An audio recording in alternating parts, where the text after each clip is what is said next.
Let's meet the orca, o mas kilala sa tawag na killer whale. Pero science check muna tayo Ang orca ba ay whale o dolphin? Whale? Dolphin? Yes, sila yung mga whales, particularly toothed whales. Bahagi sila ng cetacean order na merong dalawang branches. Ang Odontoceti o yung mga may ngipin kung saan bahagi ang mga orca. At ang Mysticeti o yung mga meron lamang balloon plate imbis na mga ngipin. But wait, dolphin din siya. Orcas belong to the dolphin family or Delphinidae. In fact, sila ang pinakamalaking dolphin sa buong mundo. So basically, whale siya at the same time, dolphin. Kung titinan nyo, para silang mga naka-formal attire, 24/7 dahil sa kanilang prominent black and white color. Para silang mga cute panda ng karagatan, pero mas tinaguran silang mga wolves of the sea. Dahil sa kanilang highly coordinated and pack-like hunting strategies. Mga apex predator sila ng karagatan at walang kilalang natural predator, maliban sa tao. Gumagamit din sila ng echolocation to navigate, communicate, and hunt prey. Parang built-in sonar and ultrasound ito. Very high-tech Ocean Edition. May sarili rin silang culture at dialect bawat pod. Parang sariling accent, group chat, at inside jokes.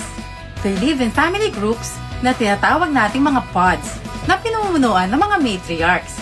At sa ibang mga subpopulations, nananatili sila sa kanilang mga nanay for life. Imagine, para sa kanila, hindi lang family is life, kundi family is survival. Nagtutulungan syempre ang pamilya sa paghahunt ng pagkain, and because they strategize, napaka-effective ng kanilang hunting. Alam mo ba na may iba't ibang grupo ang mga orcas? At iba-iba rin ang kanilang preference sa pagkain. Ang mga resident ecotypes ay mga fish eaters na may strong preference sa salmon. Ang mga pigs or transient orcas naman, marine mammals ang diet, tulad ng mga seals, sea lions, porpoises, dolphins, and even large whales. Dahil mga intelligent ang mga orcas, kaya nila kahit mas malaki pa sa kanila. Iba talaga ang nagagawa ng teamwork. Ang mga offshore ecotypes naman, sharks ang minumukbang, particularly targeting the liver. May mga documented cases na even great white sharks, kaya nilang pataubin, literally. Minsan, pinaglalaroan nila muna ang kanilang pagkain. Aktibong tinuturuan din ng mga mami at lola orcas ang mga young ones para maipasa sa susunod na henerasyon ang kanilang survival skills at kultura.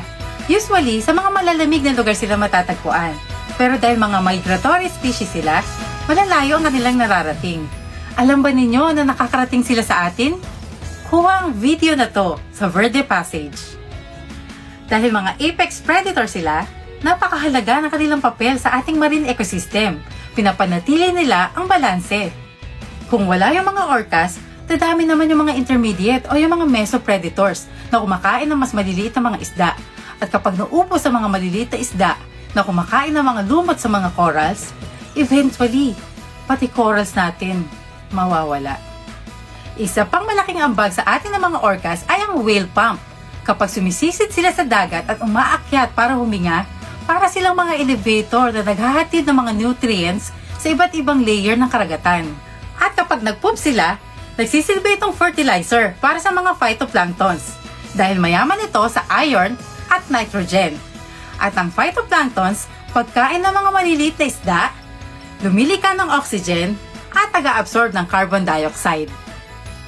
Now imagine kung aalisin natin ang mga orcas sa dagat. Tapos, kukulong sila sa maliit na pool, limited space, malayo sa pamilya at sa dagat.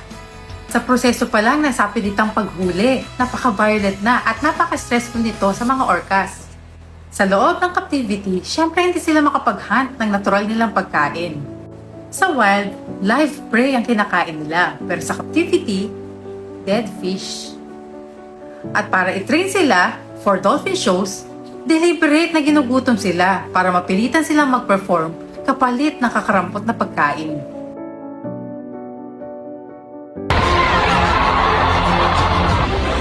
May ingay na crowds, malalakas na music, torture ito sa kanilang sensitive hearing. Maraming orcas ang nagsasuffer sa stress-related abnormal behaviors. Maari silang maging depressed, At kung minsan, nagiging aggressive sila. Sa wild, hindi nangyayari ang pag-atake ng mga orca sa tao. Pero sa captivity, ilan na yung naging casualty.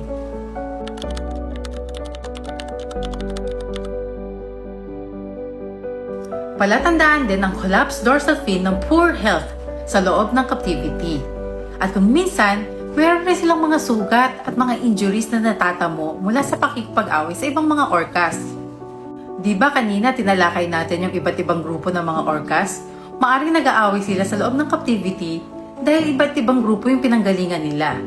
Imagine, no? Magkakaiba sila ng mga dialect at kultura, tapos sapilitan silang pinagsama. Isa pang palatandaan, yung matinding pagkasira ng kanilang mga ngipin. Dulot ito ng pagnguya sa rehas ng kanilang kulungan. Maaring sa boredom o gusto nilang tumakas. Ang ilan naman, inuuntog ang kanilang ulo sa pader ng pool. Kaya naman sa captivity, mas maiksi ang kanilang lifespan kumpara sa wild. Dahil dito, makikita natin na captivity is not for education and definitely not for conservation. It's simply exploitation for profit. Hindi sila mga entertainers, hindi rin sila props. They belong in the ocean. At kapag tinangkilik natin ng mga dolphin shows, hindi lang tayo basta nagiging accomplice sa kanilang cruelty. Tayo mismo ang nagtutulak na manghuli pa sila ng mga dolphins. Tandaan, kapag walang demand, wala rin ang captive industry. Kaya ngayong World Orca Day, i-share natin ang video na to para mas marami pang makaalam. Boycott dolphin shows. Keep them safe, wild, and free.